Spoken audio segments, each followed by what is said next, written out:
Voilà, eh bien, je vous propose de voir ensemble quelques signes prophétiques dans la Bible concernant la période actuelle. Et la Bible en est pleine. À quoi servent les signes prophétiques? Eh bien, à nous situer dans l'histoire et à interpréter correctement les événements mondiaux. La Bible est très actuelle. Elle est même plus actuelle que le journal télévisé de demain. Voilà. Alors, je vais prendre comme base le grand discours eschatologique de Jésus-Christ qui nous a été rapporté par Matthieu, l'apôtre Matthieu, dans le chapitre 24 de son livre. Mais on va aussi utiliser d'autres versets dans l'Ancien Testament, dans Daniel, etc. Et puis dans les écrits de Paul, de Pierre, de Jean, dans l'Apocalypse, etc. Donc, on va commencer. D'abord, poser les jalons. Voici, je viens bientôt, heureux ceux qui gardent les paroles de la prophétie de ce livre. Donc, heureux ceux qui gardent les paroles de la prophétie de ce livre. Le livre en question, c'est l'Apocalypse. L'Apocalypse est un livre quasiment entièrement 100% prophétique. Et donc, ceux qui étudient les prophéties sont heureux. Alors, je vous exhorte vivement tous à étudier sérieusement et attentivement les prophéties bibliques. Alors, on ne comprendra pas tout du premier coup, personne n'a tout compris, mais petit à petit, les choses s'éclairent. Et puis, au fur et à mesure qu'on avance dans l'histoire, on en sait un peu plus. Voilà, j'annonce dès le commencement ce qui doit arriver, et longtemps à l'avance ce qui n'est pas encore accompli. Je dis, mes arrêts subsisteront, et j'exécuterai toute ma volonté. Donc, toutes les prophéties bibliques s'accomplissent parce que c'est le Tout-Puissant qu'il a décidé ainsi. Alors, elles ne sont pas dans l'ordre, premièrement, deuxièmement, troisièmement. Elles sont en vrac. Comme, supposons que vous achetez une boîte avec des pièces de puzzle dedans, mais supposons qu'on ne vous donne pas l'image, le modèle. Et on vous dit, voilà, essayez de trouver l'image. Alors vous mettez, au bout d'un certain temps, vous mettez deux pièces, deux morceaux ensemble, et ça. Et au bout d'un certain temps, mais ça va prendre, au niveau biblique, ça prend des années, 30, 40 ans, etc. Vous pouvez avoir une image pas complète, mais presque. Personne n'a l'image complète, mais on en a quand même pas mal. Et puis, ceux qui étudient la Bible mettent en commun leurs découvertes, et ça nous aide beaucoup. Voilà, alors, donc, d'abord, on médite, on écoute, on croit et on pratique. Mais on pratique ce qu'on lit, bien entendu. N'oublions jamais que Dieu est le souverain, le maître de l'univers et qu'il contrôle tout, tout, tout, tout, tout, tout. Il n'y a rien qui échappe à son contrôle. Il est le maître de l'histoire, les temps et les circonstances sont dans sa main. Alors voilà, un jour, le Seigneur Jésus s'assoit sur le mont des Oliviers, qui est juste vis-à-vis de Jérusalem, avec devant les yeux le temple de Jérusalem. Et puis ses disciples vinrent à lui poser trois questions. Dis-nous quand cela arrivera-t-il? Quel sera le signe de ton avènement? Et troisièmement, de la fin du monde. Voilà, trois questions et le Seigneur va répondre. Surtout, il ne va pas répondre à quand, il va donner juste quelques indications pour discerner les temps, mais il va donner pas un signe, mais des signes. Et en fait, toute une série de signes sur son avènement et la fin. Alors voilà, premier signe, c'est il y aura des faux Christ, c'est-à-dire des gens qui se prennent pour Christ. Il y aura des guerres entre les nations, d'une part, et des guerres civiles au sein même des nations. Là, voilà quelques explications. La Première Guerre mondiale a fait environ 10 millions de morts. La Deuxième Guerre mondiale a fait environ 78 millions, tout pays confondu. Hein. Et la troisième, elle n'est pas arrivée. Donc probablement plus d'1,5 milliard. Donc vous voyez la différence. Il est impossible de tuer 1,5 milliard de gens rapidement avec les armes conventionnelles. Donc ce sera forcément des armes de destruction massive. Et voilà. Donc ensuite des guerres civiles, des révolutions, des séditions, voilà. Alors la France est le champion dans le domaine des grèves et des manifs, des bagarres avec la police, etc. Et donc, voilà, on est en plein dedans. Ensuite, il y aura des famines. Il n'y a jamais eu autant de famines qu'aujourd'hui, des gens qui souffrent de la faim. Pour le voir vraiment, allez vous promener, je sais pas, en Inde par exemple, ou à Madagascar, ou dans des endroits au Niger, etc. Et là, on va voir un désastre, une catastrophe, enfin c'est terrible. Des tremblements de terre, il n'y en a jamais eu autant qu'aujourd'hui, et ils sont de plus en plus meurtriers, pardon, parce que qu'on construit des maisons très hautes, vous voyez, des immeubles, et plus il y a d'étages, ben, quand ça s'écroule, plus il y a de morts. De plus en plus meurtriers, voilà, le nombre de morts, etc. Vous voyez, en augmentation d'année en année. L'évolution du nombre de morts suite aux catastrophes naturelles augmente constamment. Voilà, le Seigneur Jésus a dit, ce qui arriva du temps de Noé arrivera de même au jour du Fils de l'homme. Les hommes mangeaient, buvaient, donc là on est en plein dedans, on attache une importance énorme, surtout en Europe, à la nourriture et à la boisson.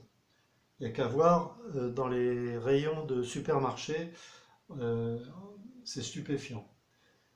Et ils mariaient leurs enfants, et jusqu'au jour où Noé entra dans l'arche. Le déluge vint et les filles tous périrent. Mais heureusement, il y en a, tous ceux qui ont cru au message de Noé, le prophète de l'époque, eh bien, ont été sauvés parce qu'ils sont rentrés dans l'immense bateau qu'il a construit en bois, 150 mètres de long. Et en fait, il n'y a eu que 8 personnes qui ont été sauvées. 8 sur, je ne sais pas combien, sur toute l'humanité de l'époque. Les autres sont tous morts. La terre était corrompue devant Dieu, donc c'est à l'époque du déluge toujours, hein, corrompue. Et aujourd'hui, est-ce qu'elle est corrompue? Ben oui, évidemment, on entend constamment des scandales d'hommes politiques, de ministres, de maires, de préfets, etc., qui sont corrompus. La violence, la terre était pleine de violence, et est-ce qu'elle est pleine de violence aujourd'hui? Ben oui, ça c'était toujours à l'époque de Noé. Une des violences la pire, c'est celle contre des bébés innocents qui sont dans le ventre de leur mère. Et, euh, et donc on en tue dans le monde plus de 50 millions par an. Ouais. Alors ensuite, Jésus a dit, ce qui arriva du temps de Lot arrivera de même pareillement. Alors Lot, où est-ce qu'il habitait? À Sodome. Ça vous dit quelque chose? Bon, les hommes mangeaient, buvaient, achetaient. Alors on achète et on vend constamment. Les plus riches du monde sont uniquement des commerçants. On plante, il n'y a jamais eu autant de pépiniéristes qu'aujourd'hui. On bâtit, il n'y a jamais eu autant de construction qu'aujourd'hui. Baladez-vous n'importe où en Europe ou dans d'autres pays du monde, il y a des chantiers de construction partout. Mais le jour où Lot sortit de Sodome, une pluie de feu et de soufre tomba du ciel et les fit tous périr. Il en sera de même le jour où le Fils de l'homme paraîtra. Donc vous voyez, on a ici deux images. Une c'est le déluge, l'autre c'est Sodome. Et le feu du ciel est tombé. Mais Sodome a été sauvé juste avant. Lot et ses deux filles ont été sauvés juste avant. Ils sont sortis de Sodome avant que le feu tombe du ciel sur la terre. Et de même, les élus, ceux qui appartiennent à Dieu, les vrais enfants de Dieu, ceux qui sont nés de nouveau, ceux qui ont reçu le Saint-Esprit, seront enlevés avant la grande tribulation qui va s'abattre sur la terre. Donc on construit de plus en plus, de moins en moins de surface agricole, bien entendu. Et voilà, Sodome est célèbre pour la débauche sexuelle, fornication, homosexualité, surtout pédophilie, pornographie. Donc les gens de Sodome entourèrent la maison depuis les enfants jusqu'aux vieillards, donc toute la population, et ils appelèrent Lot, lui dire, où sont les hommes qui sont entrés chez toi? Les hommes, fais-les sortir pour nous, pour que nous les connaissions. Ce n'est pas une connaissance intellectuelle, évidemment. Le terme hébreu pour connaître veut dire en français pénétrer, voilà, pour que nous les pénétrions. Donc là, on est à fond dedans aujourd'hui avec le mariage homo, légalisé, etc. Voilà. Ensuite, le terrorisme. Il y aura des phénomènes terrifiants ou alors, ça c'est la traduction Semeur, les sujets d'épouvante, traduction Martin, les choses épouvantables, traduction Hostie, se produiront, Luc 21. Donc là, ce sont essentiellement des attentats qui continuent aussi d'endeuiller l'Europe et d'autres pays du monde. Toutes sortes d'attentats. Voilà. Alors on se protège et on dit toujours, le refrain c'est on fait sous ce système de protection pour votre sécurité. Et il y aura des grands signes dans le ciel. Alors il y en a beaucoup de signes qui vont arriver dans l'avenir, mais il y en a eu un, c'est une météorite géante, énorme, qui est tombée sur la Russie, mais elle a éclaté en l'air. Et en éclatant, au-dessus d'une ville de 1 million d'habitants, toutes les vitres de la ville ont été brisées. Ensuite, il y aura des pestes. Alors le mot peste, c'est le mot grec loimoi, qu'on peut traduire comme ceci, maladie contagieuse, fléau, pandémie ou épidémie. Ou maladie, enfin voilà, donc c'est pas une maladie, mais toutes sortes de maladies, qui sont les conséquences souvent de la pollution, de mauvaise manière de vivre ou de nous alimenter. Alors, il y a surtout des nouvelles maladies depuis environ 50 ans, et vous voyez ici le logo de l'OMS, Organisation mondiale de la santé. C'est un serpent, donc c'est le symbole babylonien de la médecine, le serpent qui veille sur la terre. Dans la Bible, le serpent est le symbole de Satan. Alors, cancer, Alzheimer, sclérose en plaques, Parkinson, fibromyalgie, sida, hépatite B, C, grippe, Ebola, etc. Et donc, toutes ces nouvelles maladies sont venues depuis quelques années. Mais voici ce qui est encore plus actuel, c'est le coronavirus, voilà, qui produit la maladie Covid-19. Donc c'est un peu un virus, j'allais dire petit, évidemment qu'il est petit, parce qu'on ne le voit même pas. C'est beaucoup plus petit qu'une cellule.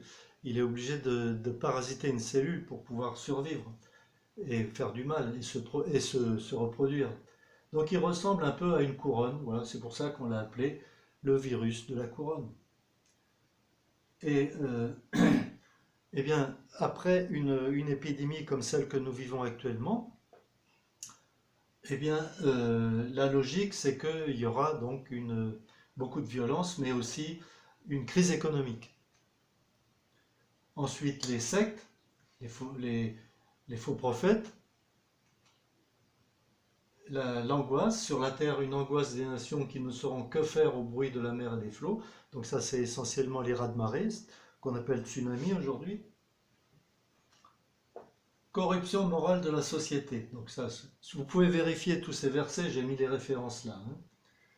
Sache que dans les derniers jours, alors on va voir maintenant si nous sommes effectivement dans ce que la Bible appelle les derniers jours.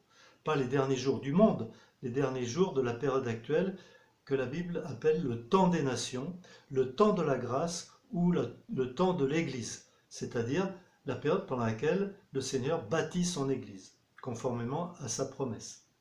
C'est une période de la grâce, c'est-à-dire que n'importe qui au monde peut être sauvé. Un tueur, un terroriste, un violeur, n'importe qui peut être sauvé s'il se repent de ses péchés, bien entendu. Alors sache que dans les derniers jours se viendra des temps difficiles. Est-ce qu'on est dans les temps difficiles?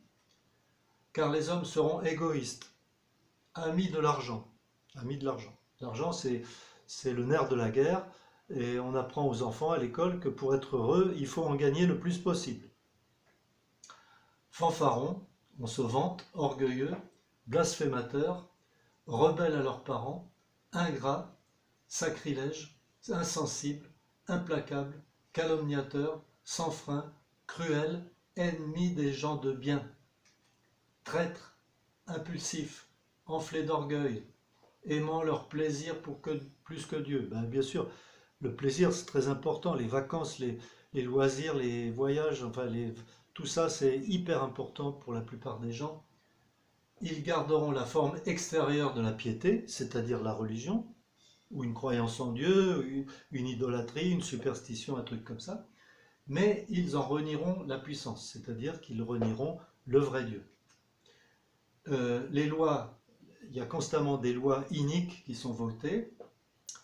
Les juges, voilà, ce qui est écrit, c'est le psaume 94. Les juges injustes peuvent-ils s'allier à toi? Ceux qui produisent le mal au nom de la loi, ils s'allient contre les justes et condamnent à mort les innocents. Voilà. Et maintenant, voici une prophétie de l'apôtre Jacques. Vous voyez, dans les derniers jours. Donc ça concerne toujours notre époque.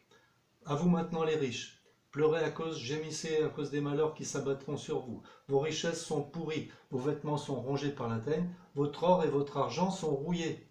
Leur rouille s'élèvera en témoignage contre vous et dévorera vos chairs comme un feu. Vous avez amassé des trésors dans les derniers jours. Eh bien, pourquoi il parle de l'or et de l'argent? Eh bien, depuis une dizaine d'années, les gens qui avaient un peu d'économie ont eu peur d'une crise économique et donc de perdre leur argent qu'ils avaient à la banque. Alors, ils ont acheté de l'or. Il y a ceux qui ont vendu leurs dents en or, leurs vieilles montres, leurs alliances, etc. Et les marchands d'or ont fondu tout ça pour faire des lingots. Et donc, les gens qui voulaient investir, sauver leur patrimoine, ont acheté de l'or. Soit des lingots, soit des pièces, etc.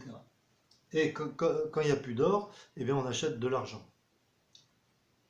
Les marchands sont les grands de la terre. Voilà.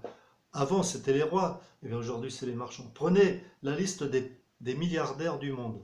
La liste de cette année, par exemple, vous serez stupéfait. Ce n'est que des marchands. Il n'y a jamais eu autant de milliardaires qu'aujourd'hui. Il n'y a jamais eu autant de pauvres non plus. Ensuite, préparation du gouvernement mondial. Voilà. Alors, une mondialisation politique et économique. Voici ce que dit le psaume 2. Alors moi, je ne suis pas du tout dans la théorie du complot, mais est-ce que la Bible parle d'un complot? Eh bien oui, figurez-vous que oui. Pourquoi ce tumulte parmi les nations, ces vaines pensées parmi les peuples? Pourquoi les rois de la terre se soulèvent-ils et les princes se liguent-ils? Se liguer, c'est faire un complot, c'est faire une conspiration. Se liguent-ils avec eux? Contre qui? Contre l'Éternel, le vrai Dieu, et contre son oint, qui est loin de l'Éternel, c'est Jésus. Voilà. Donc ça, c'est le psaume 2 et verset 2. Vérifiez. Donc, depuis 1991, nous avons ce terme nouveau qui est nouvel ordre mondial. Et ensuite, donc, toutes sortes de littérature là-dessus. Mais qui va prendre le pouvoir mondial? Ça, on ne le sait pas encore avec certitude, mais il y a plusieurs concurrents.